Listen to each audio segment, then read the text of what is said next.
Ew! Ew! It was so icky, truthfully.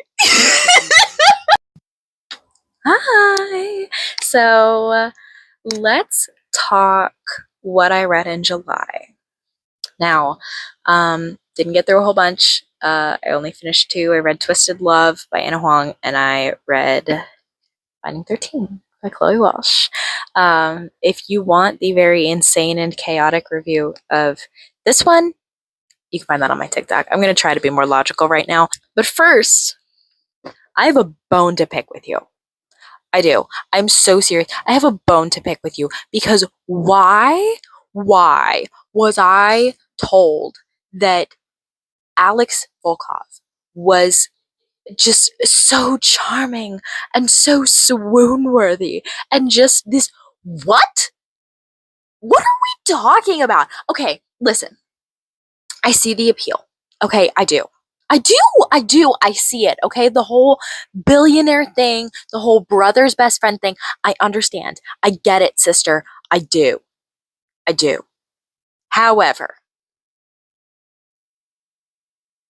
I cannot think of more than maybe two scenes that had me like, oh, just kind of just like really loving it, I can, however, think of the whole lion's den thing. And you know what? Okay, here's a fun drinking game. Take a shot every time Alex unnecessarily physically threatens a man for simply speaking to Ava. I get that some of y'all are into that. I understand it. Okay. I get the possessive thing. I do. I get the protective thing. And you know what? My poor best friend had to listen to me ramble about this the other day. There is such a difference between protective and possessive. There is. And I think part of me is like, I'm just so much more infatuated with the idea of somebody being protective of me. Like they want me to be safe. Like they want to keep me safe. I don't want you to threaten to and like, who does that? Who does that? Bro, I will say, actually, no. You're not gonna be so mad at me about this. I'm so sorry. I was, I kind of only kept reading it for Ava, truthfully. Because she was just so sweet. And like the way that her trauma was written, I was like, okay, this is cool. This is cool. And she was just like, she was a really cool person, and her friends were really cool. And I was like, I want to know more about her. Like, I want to see how she handles this. I want to see how this happens. I was interested and pulled into her and her character. I was not interested in Mr. Lion's Den over here. Okay, I just wasn't. I'm sorry. Ew! Ew! It was so icky, truthfully. Truthfully, listen, I persevered. Okay, I really did finish that book. I did finish it, I promise. And you know what? I am going to read the second one. I am going to read the second one because no because no matter how grossed out I was by whatever the heck Alex had going on, I am over the moon excited to see how the whole Bridget and Reese thing works out. That little tidbit at the end of Twisted Love when they're like watching them on the TV, I was like, I'm pretty excited for that. I think that's going to be cool. I am in the trenches with Boys of Tillman right now, so that is not my first priority, but I think that that's gonna be a good read, and I think that I'm gonna like it because as much as I loved Ava, I kind of love Bridget more. I love her a little bit more, especially from how she like totally whipped Alex into shape. Like that was so funny. That was so funny, genuinely. I was cracking up. The majority of that book I read while on the treadmill at the gym, and I There were a lot of parts that had me like totally giggling because like the comedy and the humor in it is really good. I will say that. I'm not a huge fan of how Alex showed his affection, and I get that that comes with the cold-hearted, morally gray thing, but oh, another point, because I can't stay on track to save my life. I saw somebody else on here say this. I can't remember if it was a comment section or if it was an actual book talker. I feel like this is just like a mutual agreement, but I feel like the aggressively morally gray thing kind of only works in fantasy. It kind of only works when it's like this medieval setting, you know, maybe he's an assassin and not a realtor, CEO. Yeah, y'all gonna run me out of town on pole. Truthfully, I'm sorry. I really am sorry. Because I was expecting more.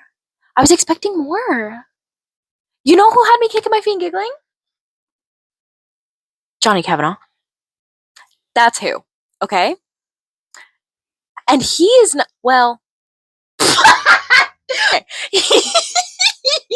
he might possibly fall into the morally gray area of things, but I think it's reasonable for the situation. He's not going around threatening to hang people with their internal organs. Who does that, bro? But again, the line between protective and possessive. You know what I mean? Because there was, okay, we're gonna bridge into talking about Binding 13. I can't promise that this is gonna be completely spoiler free, so just kind of do as you will. Now the thing with this one is that theme throughout the book is he kind of was trying to keep himself away from her. And because Johnny is so driven by his need and his want and his desire and his whole soul's purpose is to be this world famous rugby star. And when Shannon shows up and totally distracts him from that, it turns into this whole thing. And his best friend, more often than him, is like, oh yeah, well, you know, you gotta like go take care of your Shannon. That's your girl. You go take care of her. And Johnny often brushed it off and he was like, no, you know, it's not like that. We're just friends and it's da da da, and it's a whole thing, right? But despite all of that, and despite never laying claim to Shannon, like I feel like was a pretty, you know, consistent pattern with Alex, he still protected her. And he did it himself. I think that's the other thing that got me is Alex was he's just a guy. He's just a guy. He was just a guy. And you know, I understand that he has skills, right? You know, we see multiple times that he has, you know, like mixed martial arts training and all this stuff, which is super cool. But he would always send somebody else to do the job before him. And Johnny never did that. There are multiple instances where he steps up into a situation where something is happening to protect Shannon, and he does it himself. He does it himself every single time. He actually tells his entire team to never speak a word about her, or to speak to her, or to touch her, or to mess with her in any way, shape, or form. He does all of that himself. And I think that's something that just appealed to me personally. Like, as a woman, like, when a man is willing to take responsibility for something that he wants and do it himself, that's crazy. That's crazy. And I think I just didn't see a lot of that appeal with Alex. Now, I'm not saying that I don't think he can't grow on me. I do think I feel like Alex could grow on me because I mean, I know for a fact that there's going to be some overlapping scenes here and there in the rest of the books. I can't promise I'm going to read the rest of the series. Sorry. I can't guarantee I'm going to read the rest of the series. Not when we're behaving like guys, I did not like him. I did not like him. I just wasn't. You know who I did like? I like Josh. I liked Josh a lot. That is somebody. Oh my gosh, spoilers, that scene after, Alex pretends that everything that happened with him and Ava was fake and it was all a whole ordeal, when he literally comes back and beats Alex up. That was amazing. I was dying. I thought that was so funny. Oh well. Anyway, so yeah, I rated it. I rated Twisted Love 3.5 stars. Those of you that have Goodreads know that they don't do the half-star thing yet, so I just put it down as 3 stars on my Goodreads. I'm sorry. I am going to read the next one, and I will probably finish the series eventually because it was good. It just wasn't my favorite. Not really my cup of tea, and that's okay. I think that's okay. Moving on, let me talk a little more about this guy. So, for starters, I had never heard of this book. What is happening with my hair? Get back to regularly scheduled programming. I had never heard of this book. And so it wasn't on my TBR. Even I was like in the depths of book talk and had never heard of this book. And my best friend started reading it in the whole wide world. And I love her to death. She's literally my favorite person on the face of the planet. I trust her book taste a lot. More than I trust anybody else's. And that's because, we kind of we bonded over books. We really haven't known each other a super long time. And kind of how we became friends is, we met on Instagram, we did this whole thing. And she read one of my books and absolutely loved it and fell in love with reading. And it turned into a whole thing. And so she was reading this. And I remember getting her thoughts, and she would text me, all caps, screaming about the things that were happening. And I was like, wow, that's wow. And I'm not, this is so embarrassing. I was hesitant because the name Shannon put me off. I was like, I feel like I just feel like I can't take it seriously.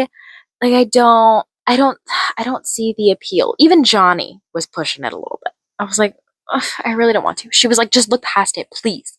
Please. Begged me to look past it. And I was like, okay. I said this in my TikTok review too. It took me a really long time to get through this. Now, I will get into why that is in a second. But for now, let's start with the premise. So, if you have never heard of this book, this is Binding 13 by Chloe Welsh. It is the first book in the Boys of Tommen series. Tommen. I'm not 100% sure how to say that. It is based in Ireland in 2005. Okay, so you've got that kind of early 2000s feel.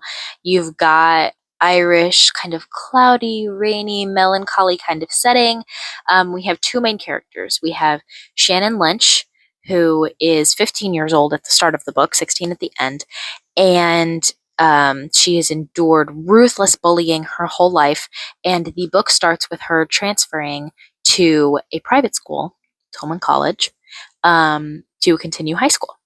And it's a fresh start for her, and she isn't super excited, obviously, because she has a lot of trauma and kind of post-traumatic stress regarding the whole bullying thing. But her 2 best friends in the whole world are going to be there, and things are kind of looking up for her. Our second character, Johnny Kavanagh, is is a 17-year-old destined to be world famous rugby star, basically, from Dublin. And they meet when he accidentally knocks her unconscious with a rugby ball on the first day back to school after Christmas break. I could sit here and talk. If I just let myself just say whatever I wanted, we would be here for 3 hours. And I am not exaggerating. I am being so serious. We would be here for 3 hours if I could give you every single thought that I have on this. Okay, but we're going to start with the basics, and I'm going to try and contain myself, because once I finish the series, I kind of want to do a whole video on how I feel. That one's going to be lengthy, but I think it'll be good to do it like that. So I'm going to kind of stick with the bare minimum information. If you want something a little deeper, you can go look at my review on my TikTok. So this book was really heavy for me because, trigger warning, Shannon deals with very, very, very severe abuse at home at the hands of her father. And as a result of the very intense bullying she received really her entire life at school, she has extremely severe anxiety. And so just something that she deals with is when she gets super anxious, she has a tendency to vomit. And her anxiety is written in such an in-depth way that you feel it as if it's yours. And as someone who struggles with anxiety, and as someone who has a fair amount of trauma regarding other people and bullying and instances like that, for the first little while, it was very heavy for me to read this and read her thought process and be in her head, because even though it's dual POV, this is first person. And so I found myself, even though I was loving it when I was in it, and I would sit down and I would read for long batches at a time, I would go a long time in between when I would read it, because all I could think about was how heavy it was. And it was a lot. Now, I will say about 50% of the way through, it started to balance out with the happier scenes and the sweeter interactions, especially between her and Johnny, and even between Joey, Shannon's older brother, and his girlfriend Aoife. Some of the little scenes that they just threw in there were just so precious. And I will say this: if you are a fan of snarky, sarcastic, golden retriever comic reliefs, best friend of the male main character, you are going to love this. You are going to love this, because those of you, so I know some of you guys are beta readers for my for my series Assassin Circle. And if you are familiar with that, then you know Cole. And Cole is very similar to JJ Maybank from Outer Banks.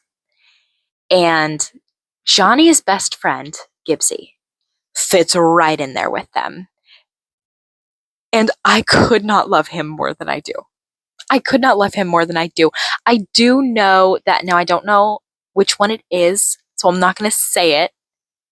I'm going to save face. I'm not going to say it. But I do know that one of the books in this series is about him and his arc and his whole thing. And I am very excited for that.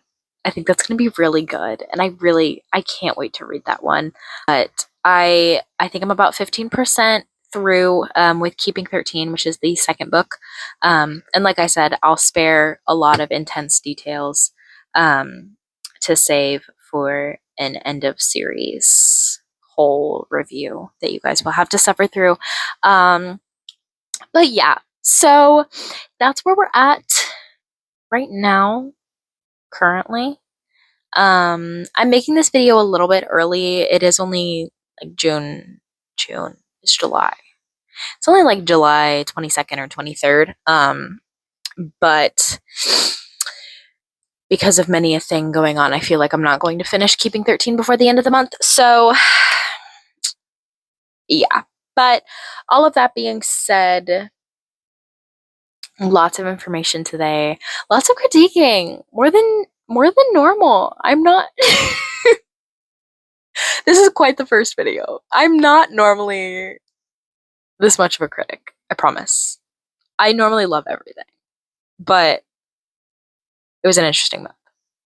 Anyway, all of that to say, thank you so much for watching, and thank you for hanging out. And if you'd like to listen to me ramble and you think that my thoughts are funny, then you should subscribe and you should watch some more of my videos. That would be so fun. But yeah, anyway, okay, see you guys later. Bye. Mwah!